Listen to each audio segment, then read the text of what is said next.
திருநீர் ஏன் அணிய வேண்டும்? நல்ல கேள்வியில்ல. இது பலமுறை கேட்கப்பட்டு எல்லா இணையதளங்களையும் இது சம்பந்தமான செய்திகள் கிடக்கும். இருந்தாலும் யோசிக்க வேண்டிய விஷயம் என்னென்னா, திருநீர்.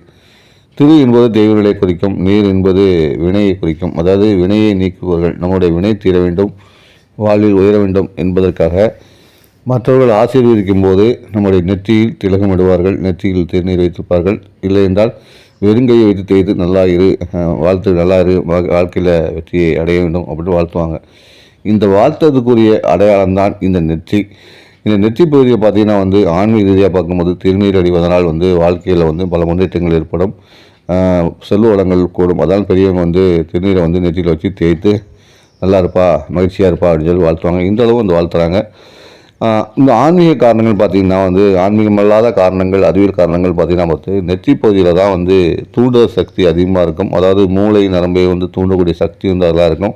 அதில் லைட்டாக நம்ம தேய்த்து விடும்போது என்ன ஆகும்னா, அந்த நரம்பு தூண்டப்பட்டு நம்முடைய இயக்க விஷயம் அதிகரிக்கும். அதனால் சுறுசுறுப்பாக நமக்கு இயங்குவோம், வெற்றிகளை குவிக்கக்கூடிய ஒரு விஷயமாக அது அமையும். அதனால தான் முன்னோர்கள் இந்த காலத்தில் திருநீர் அணிவதற்கான ஒரு முறையை சொல்லிக் கொடுத்தாங்க. அதனால தான் முன்னோர்கள் கடைபிடிக்கக்கூடிய பல விஷயங்கள் அர்த்தமுள்ளதாக இருக்கும் என்று நம்ம நம்புகிறோம், நம்பக்கூடிய விஷயமாக தான் இருக்குதுன்னு சொல்லலாம். அந்த வகையில் திருநீர் அணிவது ஒரு சிறப்பான விஷயம்.